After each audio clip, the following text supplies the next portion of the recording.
ইফতারের জন্য ছোলা দিয়ে খুবই মজার একটি রেসিপি আজকে শেয়ার করব। রেগুলার ছোলা ভুনা খেতে যাদের ভালো লাগে না তারা চাইলেও কিন্তু ছোলাটা এইভাবেও খেতে পারেন, অনেক বেশি ভালো লাগবে।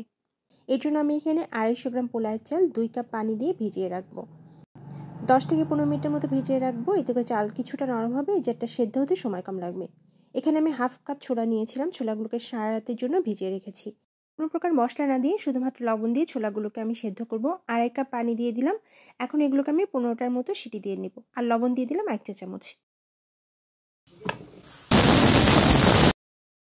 ছোলাগুলো একটু বেশি সেদ্ধ হলেই খেতে ভালো লাগে, যার কারণে আমি ঠিক এইরকম নরম করে সেদ্ধ করে নিয়েছি। এখন রান্নার জন্য ফ্রাইং প্যানে আমি তেল দিয়ে দিচ্ছি 1/3 কাপ।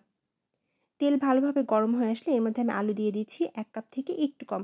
আলুগুলোকে আমি 4 কোনা করে কেটে নিয়েছি, একটু বড়ও না আবার ছোটও না, এইভাবে। পরিমাণ মতো লবণ দিয়ে আলুগুলোকে ভেজে নিব, একদম বাদামি কালার করে ভাজবো, এতে করে উপর থেকে অনেকটা ক্রিস্পি হবে। এরকম একটু বাদামি, ডিপ বাদামি করে ভেজেছি, উপরটা কিন্তু অনেকটাই ক্রিস্পি হয়েছে। এখন উঠিয়ে নিয়ে তেল ঝরানোর জন্য রেখে দিব। প্যানে থাকা তেলে ছোলাগুলো রান্না করব। এর জন্য আমি এখানে পেঁয়াজ কুচি দিয়ে দিচ্ছি 1 কাপ। পেঁয়াজটাকে ভালোভাবে ভেজে নিব, একদম বাদামি কালার করে। ভালোভাবে ভেজে নিয়ে এখান থেকে অর্ধেক পরিমাণ পেঁয়াজ আমি উঠিয়ে রাখবো।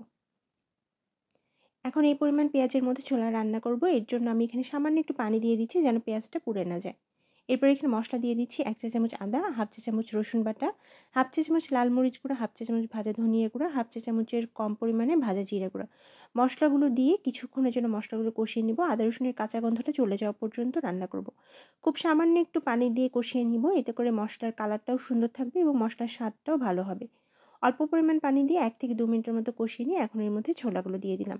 ছোলাগুলো দিয়ে নেড়েচেড়ে দিয়ে আমি ঢেকে দিয়ে রান্না করব 10 মিনিট। এতে করে ছোলার ভিতরে মশলাগুলো খুব সুন্দরভাবে যাবে। 10 মিনিটের মতো ঢেকে রান্না করেছি, এতে করে ছোলার ভিতর মশলাটা প্রপারভাবে গেছে। ঢাকনা উঠিয়ে আমাদের সামান্য একটু পানি আর 1/3 চা চামচ মাংসের মশলা আর একটা দিয়ে দিলাম জয়ত্রী, ছোট্ট একটু জয়ত্রী দিয়ে এখন এগুলোকে এইভাবে ভুনে নিলাম, একদম তেল ভেসে ওঠা পর্যন্ত।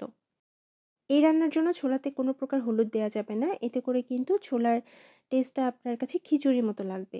চালগুলো একদম ভেজানো হয়ে গেছে, এখন হাত দিয়ে কচলিয়ে 3 থেকে 4 বার পানি পাল্টে ধুয়ে নিব এবং স্ট্রেনারে দিয়ে পানি ঝরিয়ে নিব। রান্নার জন্য আমি এখানে প্যান বসিয়ে দিচ্ছি, এর মধ্যে আমি ঘি দিয়ে দিচ্ছি 1 চামচ থেকে একটু বেশি, আর সয়াবিন তেল দিয়ে দিলাম 2 টেবিল চামচ পরিমাণে। এরপর এখানে গরম মশলা দিয়ে দিলাম 2টো সাদা এলাচ, 1টা কালো এলাচ, 2টা লং আর খুব সামান্য একটু গোলমরিচ। মশলাগুলো দিয়ে কয়েক সেকেন্ড রাখার পর এর মধ্যে চালগুলো দিয়ে দিলাম, এরপর 1/3 চা চামচ আদা বাটা রসুন বাটা দিয়ে এখন এটাকে আমি ভেজে নিব, চালগুলো একদম ঝরঝরে হয়ে যাওয়া পর্যন্ত। চালগুলো ঝরঝরে হলে কিন্তু বিরিয়ানিটা একদম সুন্দর ঝরঝরে হয়, যেটা খেতে ভালো লাগে। এখন এর মধ্যে দিয়ে দেবো ফুটন্ত গরম পানি 2 কাপ থেকে একটু সামান্য বেশি, যে কাপে চাল মেপেছি সেই কাপ দিয়ে দিলাম। এরপর এখানে দিয়ে দিলাম 3টা কাঁচামরিচ আর দিয়ে দিচ্ছি স্বাদ মতো লবণ, দিয়ে দিচ্ছি 1 চা চামচ গুঁড়ো দুধ। চাল 70% ফুটে যাওয়া পর্যন্ত রান্না করব। এরকম একটু পানি পানি থাকা অবস্থায় এর মধ্যে আমি ছোলাগুলো দিয়ে দিব। রান্না করা ছোলাগুলো দিয়ে তারপর এর মধ্যে দিয়ে দিব ভেজে রাখা আলুগুলো। এরপর খুব সামান্য একটু চিনি দিয়ে দিলাম 1 চা চামচেরও কম, আর খুব সামান্য একটু ফুড কালার দিলাম, এটা অপশনাল, শুধুমাত্র দেখার সৌন্দর্যের জন্য এটা দেওয়া হয়েছে।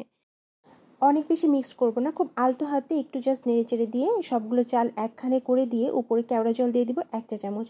এখন ঢাকনা দিয়ে ঢেকে রান্না করব, চুলা একদম লো ফ্লেমে রেখে।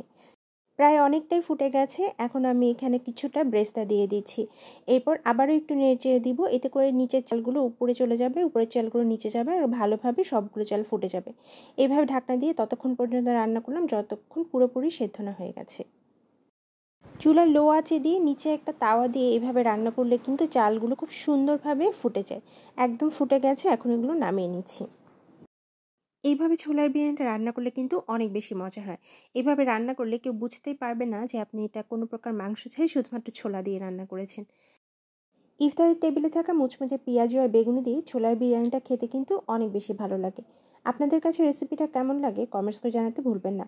নতুন নতুন রেসিপি পেতে পেজ ফলো দিয়ে পেজের সাথেই থাকবেন। আল্লাহ হাফেজ।